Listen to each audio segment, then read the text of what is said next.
Teachers of Reddit, what is the funniest, smartest, or most brilliant thing you have overheard a student say? Story 1. I did a long-term sub for a guy who had students write journal entries about economics news. The guy definitely didn't read them. And a kid knew it. So instead of writing about the news, he made up onion-esque fake news stories. They were awesome. My favorite was entitled, Australia Finally Deemed Unfit for Children. It talked about how an international governing board banned kids from Australia because of the poisonous animals and rampant partying. I was speechless and told him he should be a writer. Story 2. I remember being in 3rd or 4th grade on the playground when these two kindergartners were standing in the grass. Kid number 1 runs up to kid number 2, who was minding his own business. Kid number 1 goes, "Four eyes, four eyes. Glasses are for idiots." Without batting an eye, kid no. 2 said, "If glasses were for idiots, you'd own a few." I ran up to high-five him and he had the proudest little face. High-fives from upperclassmen were pretty big deals after all. Story 3. I taught a creative writing class where a kid wrote about hipster aliens invading the Earth. In the story's climax, the ancient aliens guy points out to the hipster aliens that aliens have already been there. Not wanting to be the second to do anything, the hipster aliens pack up ships and head home. There was a lot of really great stuff in this one. Story 4. I'm not a teacher, yet I'll be doing my student teaching next year. But I volunteered at a science camp a few years ago, shortly after the BP oil fiasco. We spent a few days doing basic forensics with the elementary school kids. We set up a mock crime scene and they had to solve a murder. Before that, though, we were teaching them how to do paper chromatography. One of the kids dipped his paper too far into the water, getting his dot of ink in the water and turning it black. He shouts, "Oh man, it's like the Gulf of Mexico in here." Story 5. We had been doing a unit on haikus, and I had taught them the refrigerator haiku, which goes as follows. Haikus are easy, but sometimes they don't make sense. Refrigerator. We talked about how the poem was intentionally kind of silly and wasn't intended to make sense. The kids loved it. A few days later, we were doing something in math, and I was really struggling to explain it to the class. Eventually, one of the brighter girls in the class raised her hand and said, "Mrs. Lady Modnagreen, refrigerator." I absolutely cracked up laughing and had to take a minute before we could try again with the lesson. And for the rest of the year, refrigerator was our code word for something that didn't make sense. Edit. Forgot a word in the haiku. Story 6. Had a history teacher once proclaiming the evils of nuclear proliferation by raising their voice asking, "If America can blow up the world 5 times and Russia can blow up the world 9 times, what good does it do to blow up the world 14 times? A kid in the back said, "All the cats would die." I couldn't stop laughing, and I was the one sent to the principal's office. Story 7. We were escorting our kindergartners from a hiking trail back up to the classroom,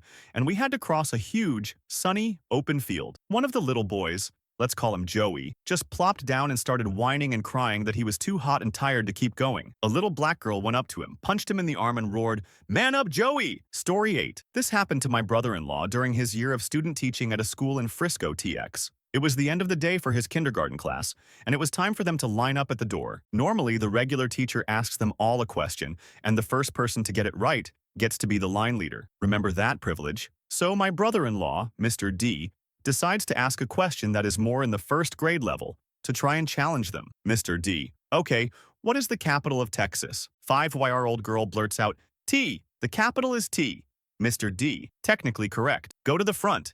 That little girl was so proud of herself. Edit. Fixed spelling. Story 9. I had a Spanish teacher who was also the Solar Academy coordinator, and she constantly tried to push her solar beliefs onto the students without ever teaching Spanish. So one day my friend who played baseball decided to ask her, "What does this have to do with Spanish?" To which she said, "Well, I have 2 titles here. I am a Spanish teacher and Solar Academy coordinator." And without hesitation he said, "Well, I have 2 titles also. I am a student and an athlete, and you don't see me playing catch in the back of the classroom." She was dead silent after he said that. Story 10. I'm a teacher at a special needs daycare preschool, and the other day one of the students, who is 3 years old, very disabled, and in the process of potty training, said to his teacher, "Miss Heather, I'm wet." And she goes, "Well, why didn't you tell me before you were wet?" And he gives her this look like she is so stupid, and says, "Because Miss Heather, I was dry." And he said it all in a very southern accent.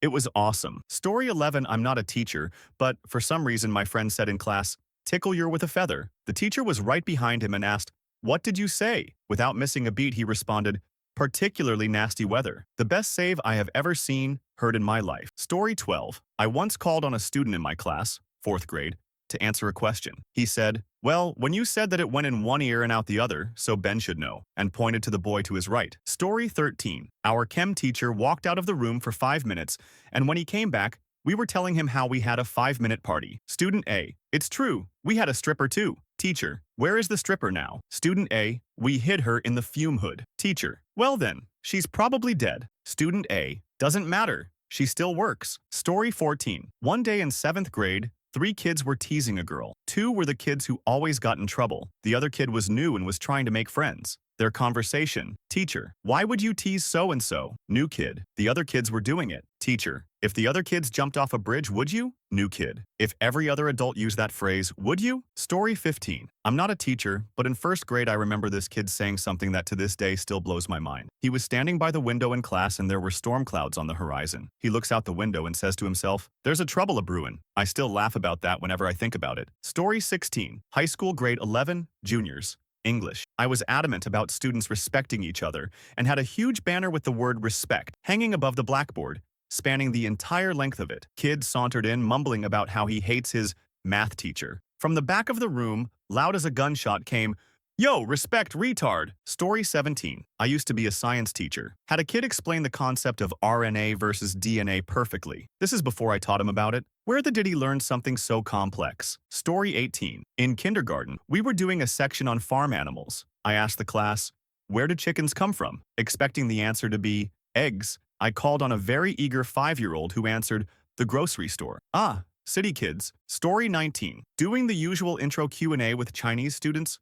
What's your name? What's your favorite animal? Where do you come from? Now ask me a question. Simple English level testing stuff. Usual questions back like, how long have you been in China? Are you married? What Chinese food do you like? Then one bright teenage lad in the class gets his turn and asks me, what secret about your own country would you like to know the truth about? Best question ever. Story 20. Not a teacher, but on the day of the midterm we were supposed to bring in a note card with whatever info for the midterm you want on it, other than pre-written essays. The teacher had to check each card, and when he got to the one kid that didn't bring a card, the kid said, I don't need one. I play school on hard mode. The teacher burst out laughing and actually wrote the quote down. Anyways, the kid ended up acing the exam. Story 21. Who has something for show and tell? I do. I brought something, said one of my students. Great. What did you bring? I didn't bring anything. Well, why did you say you did? Because my dad is crazy. Story 22. If halflings tend to be thieves, why can't I just put my coin purse up by my shoulder where they can't reach? From a 4th grader being introduced to D&D. Edit. When I heard that, I just blinked for a moment, stared, and thought to myself, why have I never thought of that? Story 23. I tutor a lot of immigrant kids, and their grasp on the English language isn't always great. But recently, I was struggling to get my stapler to work. It was jammed and wouldn't open, and one of my recently arrived students asked, did you fix it? I said no, followed by muttered frustrations. In heavily accented English, he replied, then you should fix it, with a hammer. Agreed, little buddy. Edit. Formatting. Story 24. I tutor primary school children in Australia in mathematics. During class, conversation steered toward favorite songs. Such hits as Flo Rida's Whistle and LMFAO's Shots entered discussion. Considering these children were about 8 to 10 years old, I had to intervene. I asked the last child speaking what he thought shots meant. Obviously, I ignored Whistle. Furious parents I did not want. Immediately, he began to grin. He knew what shots were and understood the taboo of alcohol with children. Regardless, I asked him again, Andrew, what do you think they mean with shots? The class was silent. Maybe they were in trouble, they thought. Andrew took a minute before answering. Well, you see, Lorettatarmy XDXD. LMFAO was actually talking about the horrors of war with shots. It shows how bad war can be. Everywhere, just shots, shots, shots, and shots. It's scary, and Lorettatarmy XDXD, I don't want to go to war. That child's going places. Story 25. I was observing a classroom, and the student talking to me did not realize I was a student teacher girl. Man, when I get home, I want to smoke 3 hours worth of weed me. Blank stare girl. She notices my badge. Aw, you're a teacher. I casually mentioned it to her teacher, and she replied with saying, at least now. Where we can find a dealer. Story 26. My Korean ESL student was writing an essay about the power of ideas. He wrote in his concluding paragraph, an idea is like water. It can be anything, but it's so weak because it's just liquid. Not bad for a 12-year-old writing in a foreign language. Story 27. Once I climbed a tree and for months the kids had 2 running theories. One was that I was raised in Africa, and the other was that I had retractable claws in my feet. Story 28. Does anyone remember that story from an AskReddit thread about the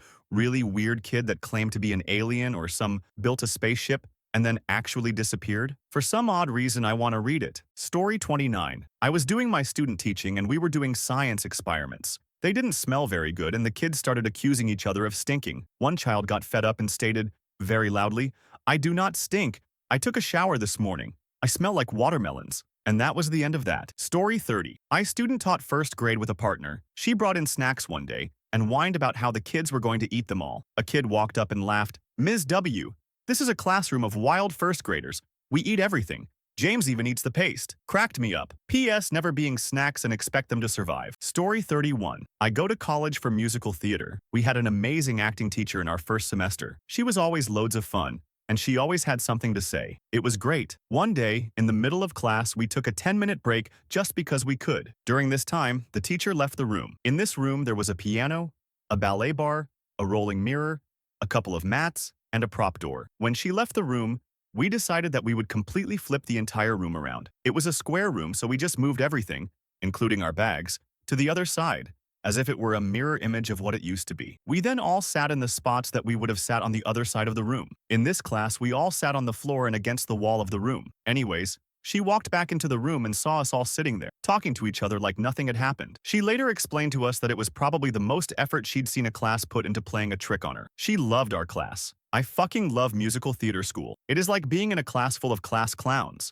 It is a lot of hard work, but we probably have more fun than anyone else on campus, on a more regular basis. Story 32. This isn't really brilliant in the grand scheme of things, but I was having a conversation with one of my Garsh 11 girls last week about where she wants to go to college. I asked her how much her boyfriend's decision will influence her, and she said, "Miss, El Nino 89, don't be silly. It won't matter at all." I was so impressed with her ability to put herself first and not get caught up in young love, and already have the wisdom to understand relationships aren't written in stone. Story 33. I work as a counselor at the YMCA summer camp every year, and last year we had a little boy, 5 years old, that had a potty-related problem. The problem being that he pooped his pants daily. I had a really good talk with him about letting me know the moment he felt he might have to go, and I'd be happy to walk him to the bathroom no matter what we were doing. So the next day, all of the kids are playing outside on the playground. When I see him walking towards me, I could tell he had pooped. He always made the same lemon-in-the-mouth face every time he had pooped himself. I looked him right in the eyes as he approached and said, "Did you have another accident, buddy?" with a bit of disappointment in my voice. He looked right at me and said, "No, somebody put in my pants." Story 34. I'm a helper at a dance school. After doing a cartwheel, one of the 7-year-old girls told me, "It hurts my when I land like that." It took me a moment to keep my composure before asking, "The of your feet?" She replied, "Yes." I then had to step out of the class to have a good giggle. Story 35. Preface. I work with inner-city preschoolers. We try to establish that no color is associated with gender. Oftentimes, children respond indirectly to questions out of confusion and undeveloped social skills. Child. Peter. Ramon, you have pink gloves on. You're gay. Ramon. Not, me. Peter. Why did you call Ramon gay? You know pink is a color for everyone. Child. Peter. Ramon. You like boys. Me. Peter. But gay means happy. Child. Peter. Ramon. You're happy and you like boys. Bingo, kid. Now if I could only teach this to government officials in the US. Story 36. Overheard a bunch of children mocking another boy for playing with dolls. Just as I was walking over to intervene, a young girl, about 5'6", stands up to the group of kids with her hands on her hips and says, "There is no such thing as boys' toys and girls' toys, just toys." This quickly dispersed all the other kids, and she sat down to play with the boy. Very sweet and very deep for such a young child. Didn't even need to intervene. Story 37. Students had to write about what a bully-free school would be like. One kid says it would look like there were no people there. It just wouldn't happen. Story 38. Had plenty of them in my student teaching, but these are my two favorites. First one. Mr. Super Slider 77. Can I have a marker?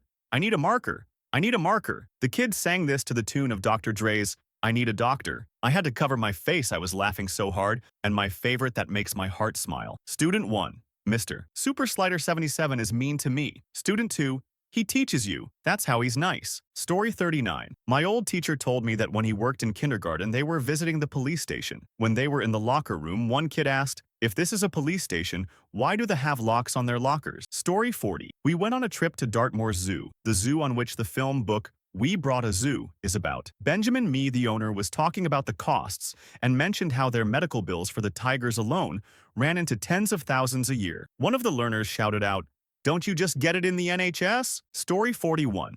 Not a teacher, but my French teacher used to teach at the University of South Carolina. She had one kid who couldn't pronounce anything to save his life. When she asked them about their weekend, instead of saying he went sailing, "Je suis allé à viol," he said, "I went raping, je suis allé viol." Needless to say, Hilariousness ensued. Story 42. I'm not a teacher, but a friend of mine in grade 7 actually told my teacher a few times that what we were learning was useless. He then explained that even if he had a job that would require this knowledge, there would already be a mobile app for it, and your phone will do all of the work itself. Story 43. While at the Museum of Natural History, looking at ancient South American depictions of gods, one of my 5th graders asked, why did they think God looked like that? To which I replied, people generally think God looks like them, etc. If that's what everyone looked like, you'd assume so. To which he replied, yeah, maybe God isn't even a person. Maybe he's just a gas. Some people think he doesn't even exist. He's 11 and clearly from a strictly Catholic Hispanic family, so it was a pretty cool logical leap to see him make. Story 44.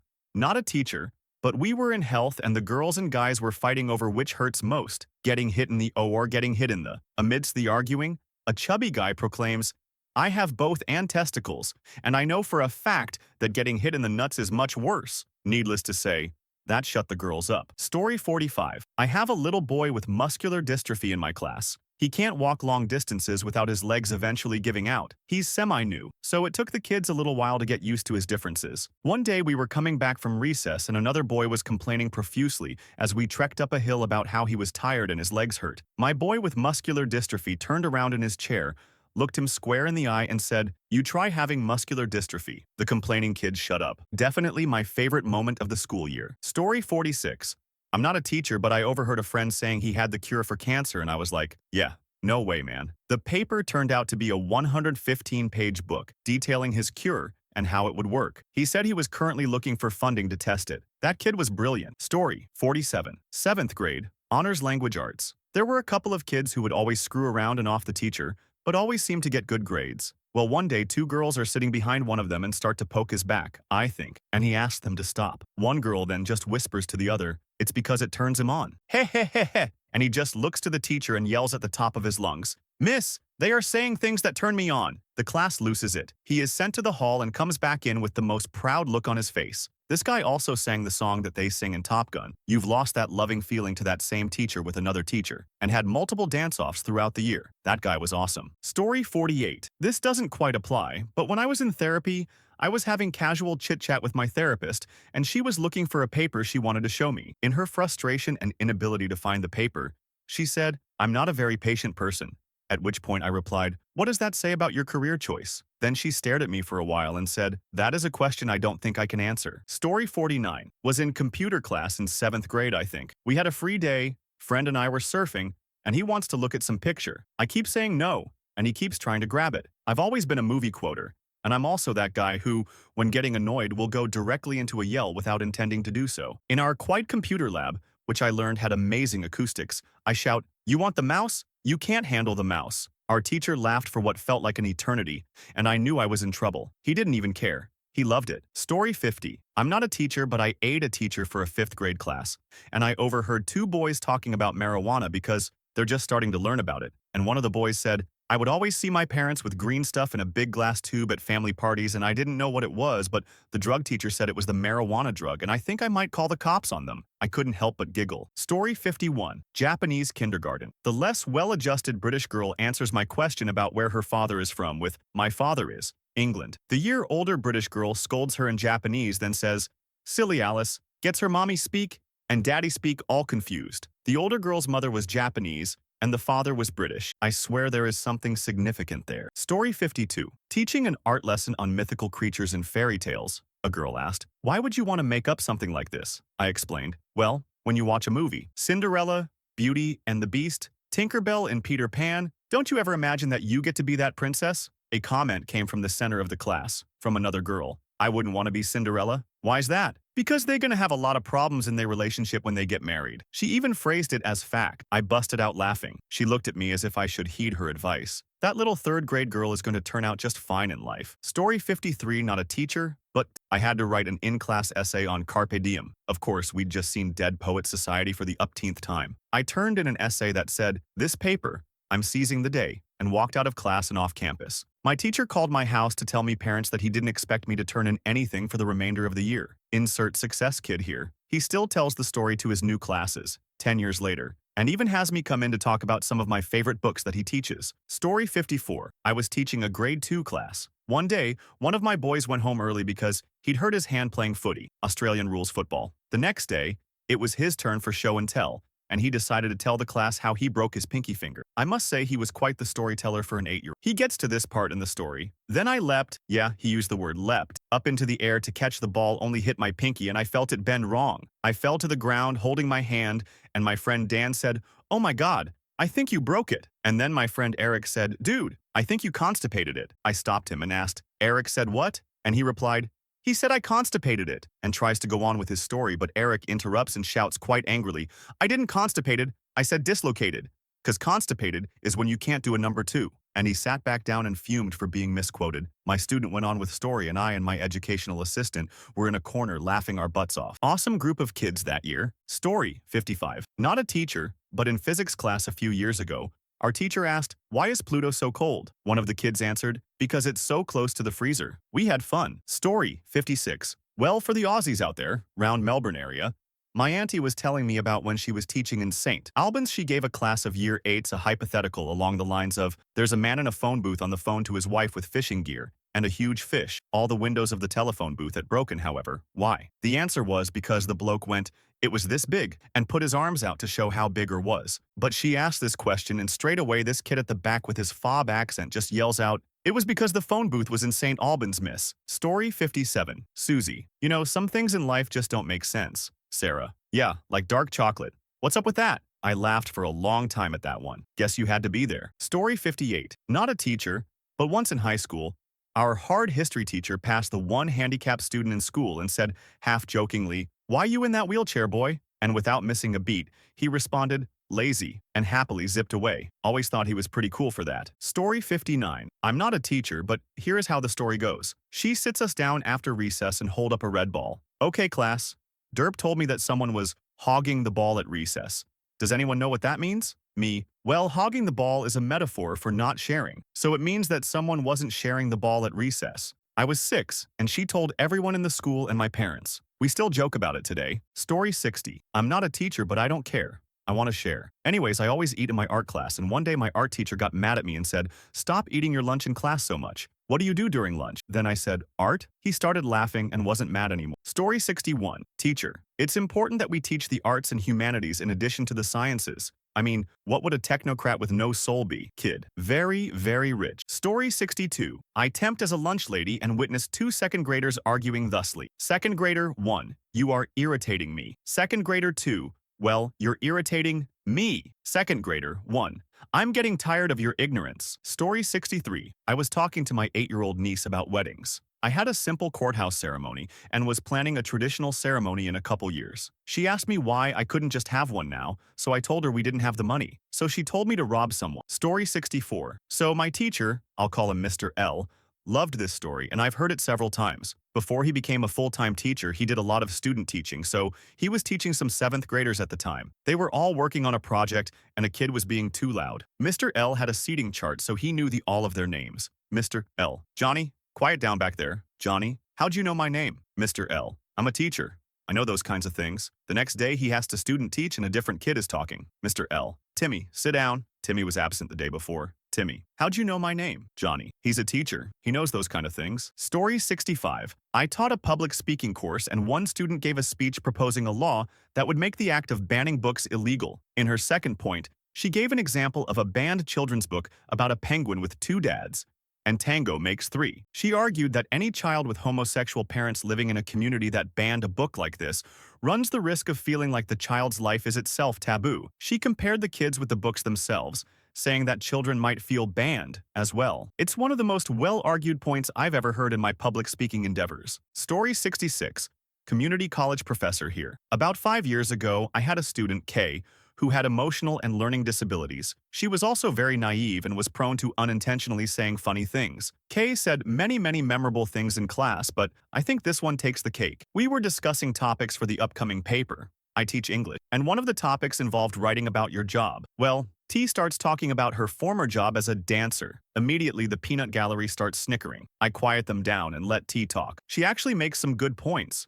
She learned to manage money, handle rowdy drunks, etc. I look over at Kay and I can see the question in her eyes before she even raises her hand. What kind of dancing do you do? I shoot the rowdy side of the room the evil eye, and to their credit, They do not laugh. T calmly replies, I get up on a stage and I take off all of my clothes. K says, oh, well then, why did you quit? By then, class was over, so I had to let them go. Went back to my office, closed the door, and laughed for a good 15 minutes straight. Those are the moments that keep me coming to work every day. Story 67. I felt brilliant as in kindergarten when the teachers asked us to start from the number 1 and to keep writing each number in sequence up to the highest number. 6-year-old me stopped writing around 50. The teacher asked me why I stopped. It's going to keep going forever. What's the point? Story 68. I have a friend who looks really young, like could pass for a middle schooler young, and teaches 3rd grade. One time, one of her students asked her, Mrs. Johnson, are you a kid or an adult? When she answered, the student turned to the kid next to him and said, I told you so. Story 69. I was sitting in one of my grad school classes when our professor asked us, what do you think the point of modern education is? There was a silence in the room as everyone was a little reluctant to participate. After a brief moment, I pitched in. To create the leaders of tomorrow? It sounded really corny, but I figured it was a better response than anyone else had. Red, none. Instantly, he said, wrong. It was a sort of flat tone too that I haven't since forgotten. He paused and then finished his thought. To create the workers of tomorrow. It's pretty much the same point the student you mentioned was making, but much more blatant. It kind of took me aback because the ideas that are ingrained about the value of education are so different from how it is actually played out. It really condemns many people to a life of mediocrity. Story 70. Students rarely realize that you can't learn to think without having something to think about. It's as if first graders were to say, why are you teaching me all these dull facts about addition? I want you to teach me about multiplication, algebra, plane geometry. Teach me how to think mathematically. Or if an art student were to say,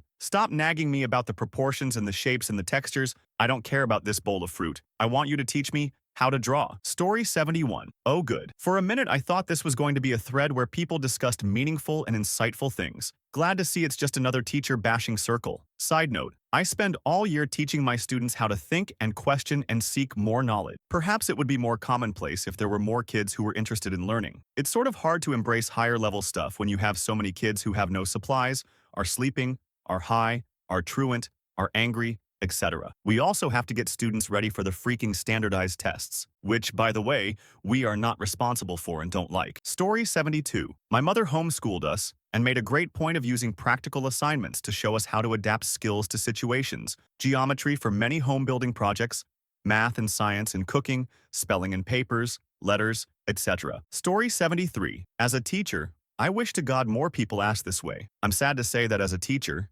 HS Math, that constantly forces my students to defend their positions and plays devil's advocate to everything they say. Most of them just want the formula, the shortcut, or the answer. Maybe that's human nature. I think next time I'll tell them that I'm teaching them how to think. Story 74. Proof of this is in the minimum age requirement for taking the GED. I swear to God, if they lifted that requirement, everybody from a private school would test out of high school in 8th grade. In the worst public schools, education has devolved into childcare for poor people, making sure they don't get uppity when the fast food manager is A to them. Story 75. As a teacher, this is so disheartening. I truly believe the purpose of education is to teach kids how to think logically, form opinions, and communicate them. Of course, theory and knowledge are important in further education, and I want my students to have basic skills, math, English, etc. But I know that after most exams, my students will walk out, and the cell cycle, I teach biology, will immediately float out of their heads. And that's okay. I'm not here to drill facts. I'm here to develop thinkers. Story 76. I used to do this in my history class all the time. I didn't care about my grade at all, so I made up an alternate historical timeline based on robots that took over and enslaved the human race during the Industrial Revolution. My teacher cared just about as much as I did, and went ahead and graded all my work and gave me Fs, and never said a word to me in class and knew not to call on me for any questions. Story 77. Not as funny, but still relevant. I had a government and politics teacher and friends younger than me. I wrote a paper and got an A. I went beyond what needed to be written because I misread the directions. We all had a feeling he read papers, but not very closely. The guy liked me. Long story short, I was smart and did what I wanted. Even threw a desk across the classroom, but that is another story. Next year, 2 of my friends had him. I gave them the paper and said, change it so he can't tell you guys are handing in the same. They both turned it in as is, and one got a B+ and other AB. The next year, I am in college. Another guy asked me for it I was friends with. I gave it to him. He got a C+.